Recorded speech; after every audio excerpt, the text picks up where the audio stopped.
Familia, el día de hoy estamos cerrando nuestra serie, primeramente el reino de Dios.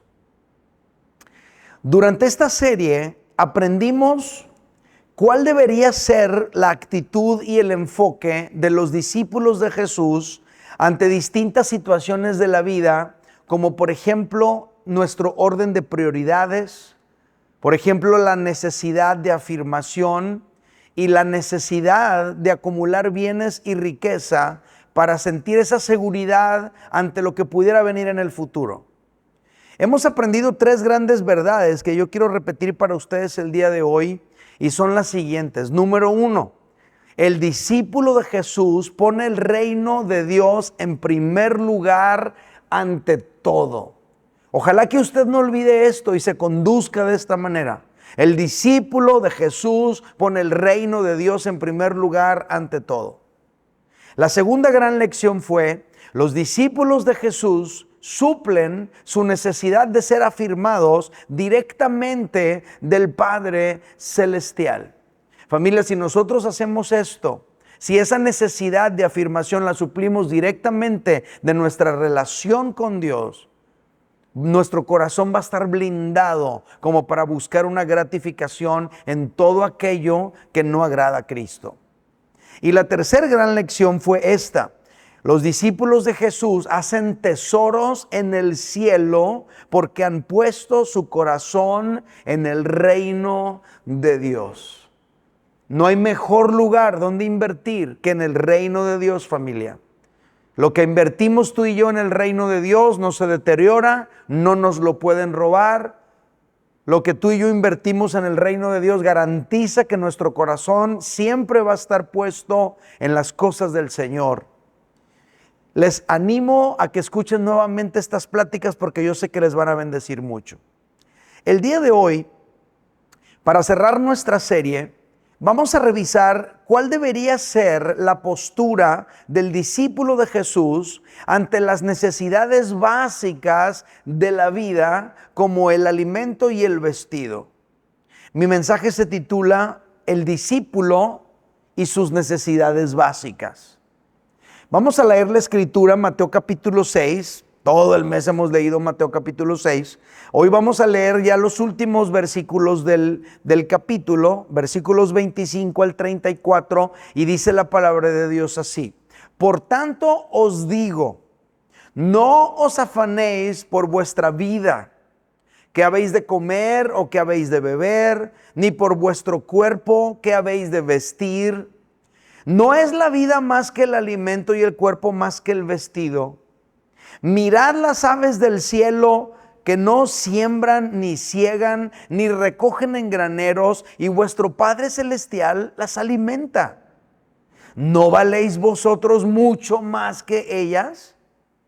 ¿Y a quién de vosotros podrá, por mucho que se afane, añadir a su estatura un codo? Y por el vestido, ¿por qué os afanáis? Considerad los lirios del campo, cómo crecen, no trabajan ni hilan, pero os digo, ni aun Salomón con toda su gloria se vistió así como uno de ellos. Y si la hierba del campo, que hoy es y mañana se echa en el horno, Dios la viste así, ¿no hará mucho más a vosotros, hombres de poca fe? No os afanéis, pues, diciendo, ¿qué comeremos o qué beberemos o qué vestiremos? Porque los gentiles buscan todas estas cosas, pero vuestro Padre Celestial sabe que tenéis necesidad de todas estas cosas. Mas buscad primeramente el reino de Dios y su justicia, y todas estas cosas os serán añadidas. Así que no os afanéis por el día de mañana, porque el día de mañana traerá su afán, basta a cada día su propio mal. Ya les dije, familia, que este capítulo es parte del Sermón del Monte. En ese Sermón del Monte, Jesús está compartiendo la ética del reino de Dios. Jesús está siendo muy explícito con sus discípulos, enseñándoles cómo espera Él que sus discípulos se comporten ante las distintas situaciones de la vida. La semana pasada también les expliqué que Jesús está haciendo en este capítulo un contraste entre la forma de proceder de los gentiles y cómo espera Él que procedan sus discípulos. En estos versículos del capítulo 6, los últimos que acabamos de leer, Jesús está abordando el tema de las necesidades básicas de las personas, como el alimento y el vestido. ¿Cuál debería ser nuestra actitud ante esa necesidad? ¿Cuál debería ser el comportamiento de un discípulo de Jesús ante la necesidad de suplir sus necesidades básicas diarias? Bueno, en los versículos que acabamos de revisar, Jesús da a entender que los gentiles, en su búsqueda por suplir sus necesidades, se afanan, se estresan, se vuelven locos, se cargan de más. La palabra griega que se traduce afán en este capítulo es merimnao, que también podría traducirse como preocuparse o afanarse. Pero Jesús dice que los discípulos de Jesús debemos aprender a descansar en la provisión y el cuidado de nuestro Padre Celestial. Ahora, nosotros deberíamos hacernos esta pregunta: ¿por qué se afanan así los gentiles? ¿Por qué hay tanta gente adicta al trabajo? ¿Por qué hay tanta gente que descuida su matrimonio y su familia con tal de ganar $1 más? ¿Por qué hay tanta gente que se está acostumbrando a vivir siempre en horas extras y ni siquiera puede disfrutar a gusto de un día de descanso? ¿Qué es lo que está ocurriendo?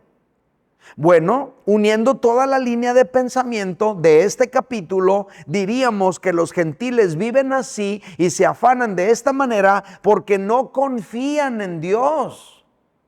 Los gentiles confían en ellos mismos.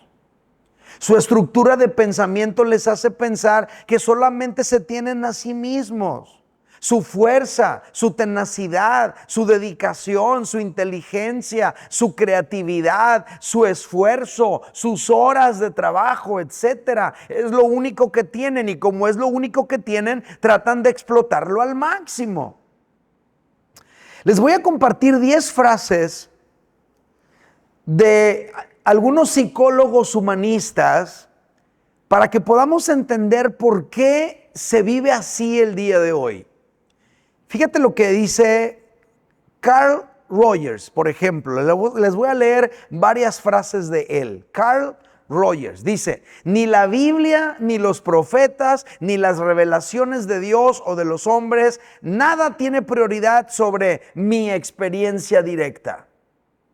¿Qué es lo único que cuenta para él? La experiencia personal, directa. Segunda frase, también es de Carl Rogers. Como nadie más puede saber cómo percibimos, somos los mejores expertos en nosotros mismos. O sea, solamente tú sabes qué onda contigo, nadie te puede decir qué onda, solo tú. Tercera frase, también de Carl Rogers. Puedo, a través de aceptar mi individualidad, ser más de mi singularidad, más de mi potencialidad. Número 4. No soy perfecto, pero soy suficiente. Carl Rogers, otra vez. Quinta frase, Abraham Maslow. Debemos enseñar a la gente a prestar atención a sus propios gustos. Muchos no lo hacen. Otra de Abraham Maslow. Sexta frase. Si planeas ser menos de lo que eres capaz, probablemente serás infeliz todos los días de tu vida. Abraham Maslow. Número 7, séptima frase.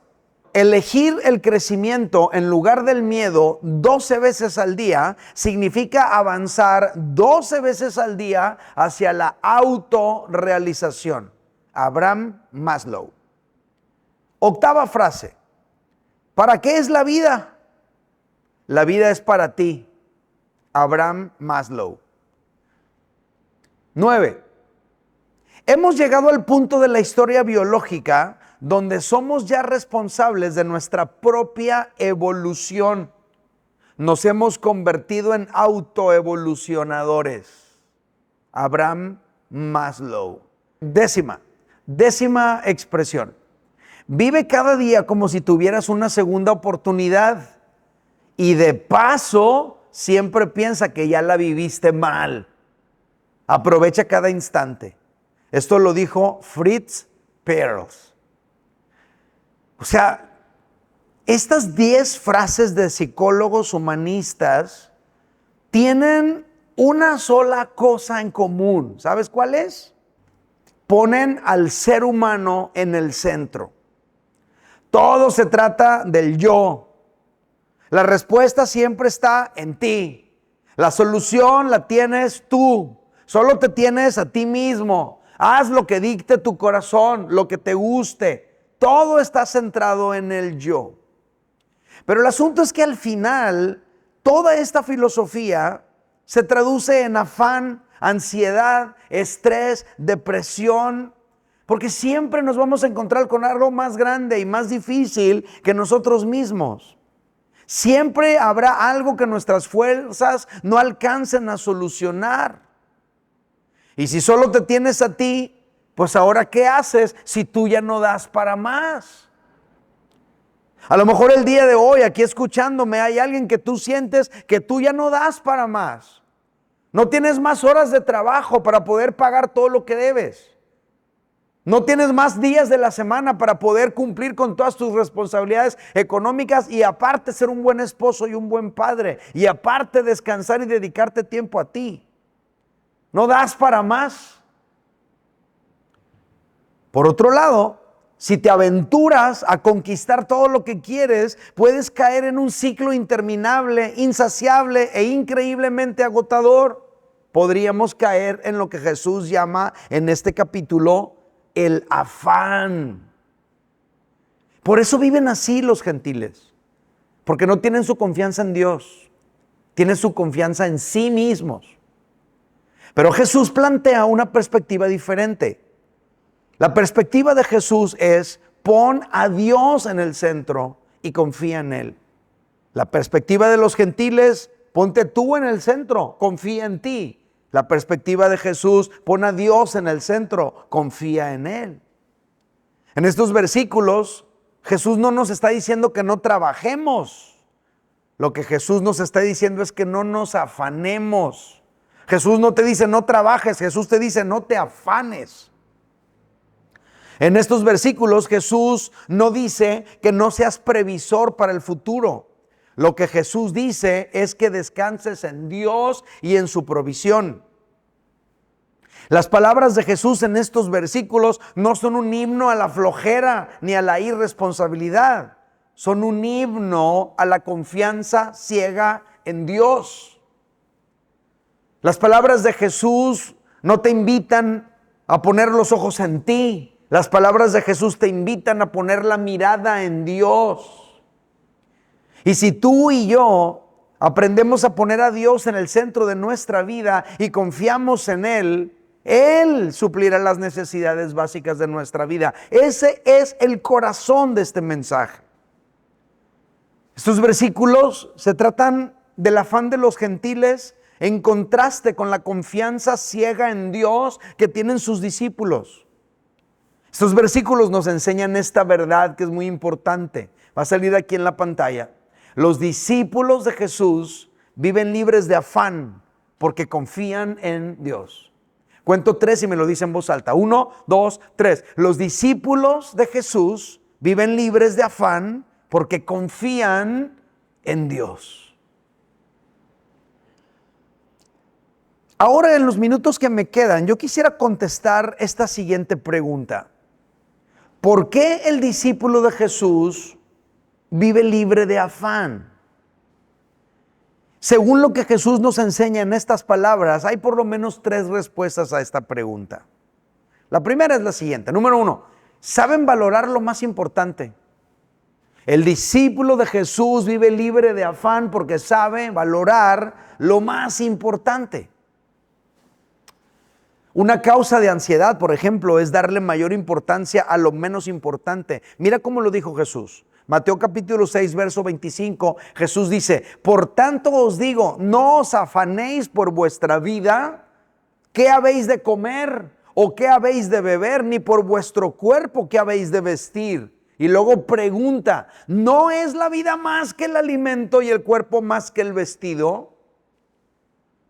Para Jesús, muchos de los problemas de ansiedad se resolverían si antes de perseguir ciertos objetivos nos preguntáramos, a ver, ¿qué es más importante?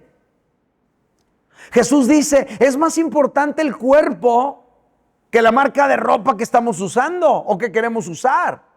Jesús dice, es más importante vivir que comer ciertos alimentos. En otros aspectos de la vida, Jesús diría, por ejemplo, es más importante transportarte que estar pagando un vehículo que excede tu capacidad de pago. Ubícate, ¿qué importa más?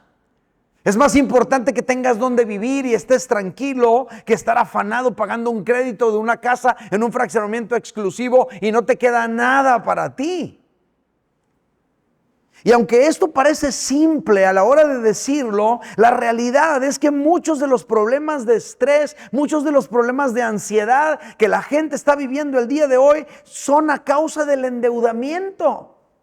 Están endeudadas las familias, están endeudadas los países, están endeudadas las empresas, están endeudadas las personas. Y esto está generando que todo el sistema económico está colapsando en el mundo entero y está generando un estrés bien difícil de manejar para las personas. Todo por no distinguir qué es lo importante. Mucha gente está esclavizada tratando de mantener un estatus, una imagen, una apariencia, porque no entiende qué es lo que importa más. Por siempre comprar ropa cara y de marca, por ejemplo, pero comprándola a crédito. En Liverpool, ahora en el Buen Fin, por siempre querer comer en restaurantes caros y exclusivos, pagando con tarjeta de crédito porque no tiene cash para pagar. Por siempre querer aparentar y mantener un estatus, muchos están viviendo un afán interminable. Están como un hámster ahí metidos en la rueda todo el día persiguiendo lograr mantener ese nivel, pero eso finalmente te deja devastado física, anímica, espiritualmente. Pero los discípulos del Señor debemos aprender a confiar en que Dios suplirá todas nuestras necesidades mediante nuestro trabajo y vamos a vivir tranquilos aprendiendo a enfocarnos en lo que importa realmente. Los discípulos de Jesús no deberían vivir estresados, afanados, totalmente esclavizados cuando aprendemos a valorar qué es lo que importa en verdad. Número 2. ¿Por qué el discípulo de Jesús vive libre de afán? En segundo lugar, porque sabe identificar quién es su proveedor. A diferencia del humanismo que te hace centrarte solo en ti y te enfoca en creer que solo te tienes a ti mismo, Jesús nos enseña que tenemos un Padre en los cielos que nos ama y que suple todas nuestras necesidades. Es el mismo Padre Celestial que alimenta su creación, pero que también tiene cuidado de sus hijos.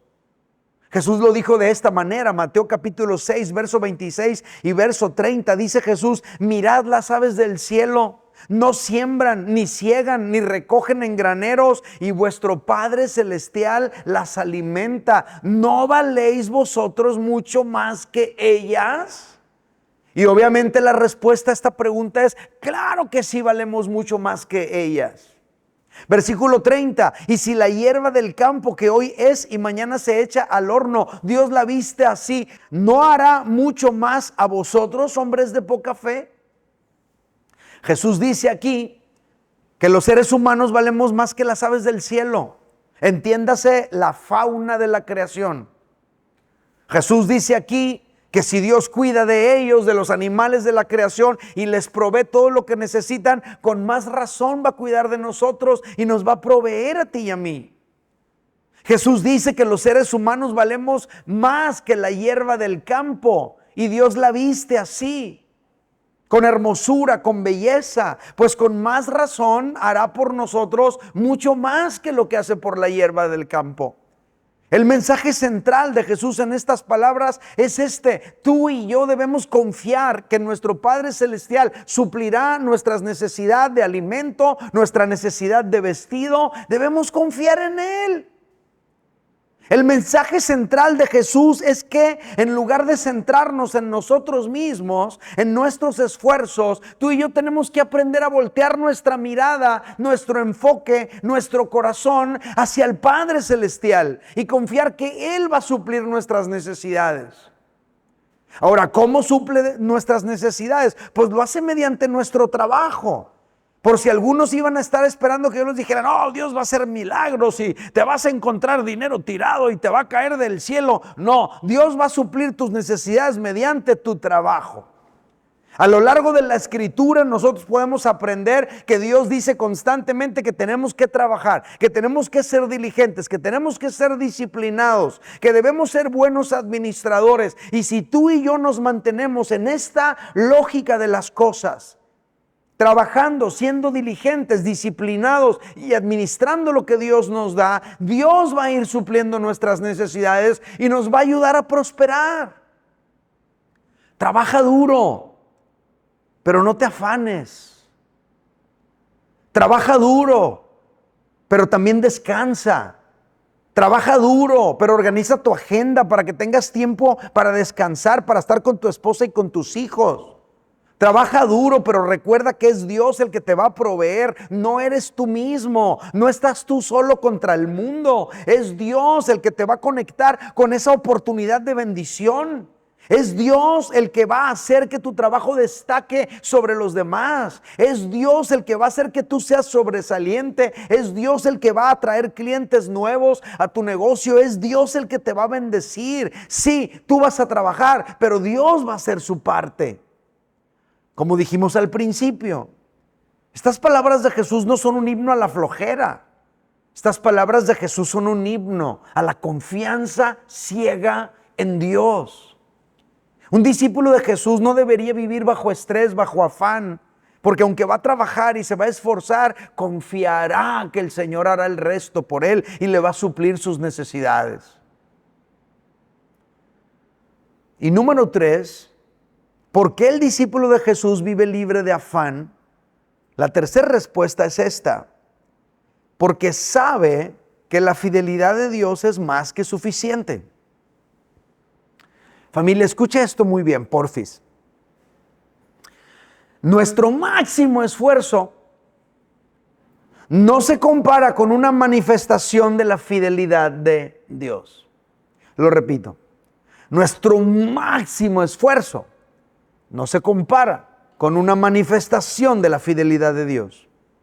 No es lo mismo tu máximo esfuerzo y tener eso nada más que contar con el extra de la más que suficiente fidelidad de Dios. Fíjate cómo lo planteó Jesús. Mateo capítulo 6, versos 27 al 30, dice Jesús: ¿y quién de vosotros podrá, por mucho que se afane, añadir a su estatura un codo? Un codo son como 45 centímetros. O sea, estás bien traumado porque estás chaparrito y quieres subirle 45 centímetros de estatura. No lo vas a lograr por más que le eches ganas y juegues básquetbol, ¿no?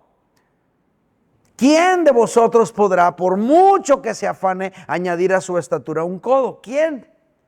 Pues te da a entender una respuesta lógica: nadie, no se puede. Versículo 28, y luego dice: y por el vestido, ¿por qué os afanáis? Considerad los lirios del campo, cómo crecen. No trabajan ni hilan, pero os digo que ni aun Salomón con toda su gloria se vistió así como uno de ellos. Y si la hierba del campo, que hoy es y mañana se echa al horno, Dios la viste así, ¿no hará mucho más a vosotros, hombres de poca fe? ¿Qué está diciendo Jesús aquí? Jesús nos está diciendo que por mucho que nos afanemos, hay situaciones que simplemente no lograremos alcanzar. O sea que tú te puedes matar tratando de alcanzar ciertas cosas y no lo lograrás. Hay situaciones que no podrás lograrlas por ti mismo. Ahora, yo he conocido personas que persiguen con todo su afán un contrato, una venta, una sociedad, y por más que se afanaron, no lograron concretar aquel negocio, aquella transacción. O si lo lograron concretar, fue solo para salir defraudados. Y lo lograron a causa de perder cosas más valiosas como su propio matrimonio y familia. He visto esto suceder más de una vez. Pero también he conocido personas que, siendo responsables y fieles dentro de su capacidad, pero poniendo a Dios en el centro, sin matarse tanto, sin descuidar su matrimonio ni su familia, y sobre todo sin tener que comprometer sus valores y su fe, han logrado mucho más.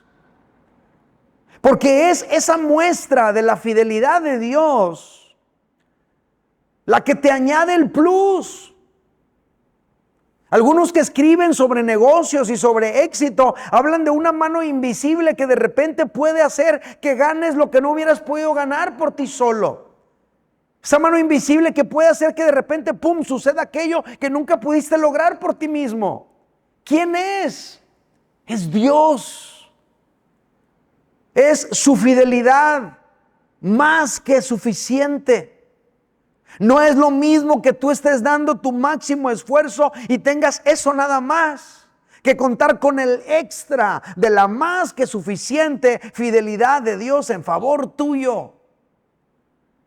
Tengo un amigo que tenía muchas ganas de tener un barquito, una lanchita así curada y todo, y pues tenía muchas ganas, y se encontró con una oportunidad de comprarse una lancha ahí medio vieja, abandonada. Una persona ahí le dijo: no, pues está muy bien, lo que tiene que tener bien, lo tiene bien, y lo demás se puede arreglar. La compró por un costo de 150,000 pesos. La metieron al taller a reparar, no tenía una semana en el taller cuando alguien ya le ofrecía 300,000 pesos por ella. No, pues ¿cómo crees? Si yo siempre he querido tener una, yo aquí tengo que echarle ganas, la voy a poner muy bien porque tengo ganas de tenerla. Un mes después ya le estaban ofreciendo 500,000 pesos por ella. Hoy le están ofreciendo 1,5 millones de pesos por ella. Algo que le costó 150,000 pesos. Sin tanto esfuerzo. Un detalle de parte de Dios. Es la gracia de Dios haciéndose real en la vida de una persona que lo honra a Él, que toma las decisiones tratando de honrar a Dios en cada paso que da. Y Dios, en su amor, hasta le concede algunos anhelos personales. Es la más que suficiente fidelidad de Dios manifestada en la vida de un hijo suyo que confía en Él. El Padre Celestial hará por nosotros mucho más de lo que podríamos lograr por nosotros mismos. ¿Sabes cuándo? Cuando ponemos nuestra fe en Él. ¿Sabes cuándo? Cuando somos fieles a Él. ¿Sabes cuándo? Cuando lo honramos a Él y lo ponemos en primer lugar. ¿Cuál es el mensaje central de todo este capítulo? Está en Mateo 6:33. Ese versículo que tú y yo deberíamos aprendernos de memoria. Este es el mensaje central. Mas buscad primeramente el reino de Dios y su justicia, y todas estas cosas que les expliqué durante todo el mes, todas estas cosas os serán añadidas. ¿Qué está diciendo Jesús? Jesús está diciendo: pon en primer lugar el reino de Dios en tu vida. No lo dejes para el último. Y todo lo demás, tu necesidad de afirmación, todo lo demás, tu necesidad de acumular bienes y riqueza para sentirte seguro en el futuro, todo lo demás, tu necesidad de suplir tus necesidades básicas diarias, todo vendrá por añadidura en tu vida. Ese es el mensaje de Jesús. Confía en Dios y pon su reino en primer lugar, y verás cómo el Señor se encarga de suplir todas y cada una de sus necesidades. El reto para ti y para mí es poner nuestra confianza, nuestra esperanza en Él. Ese es el reto.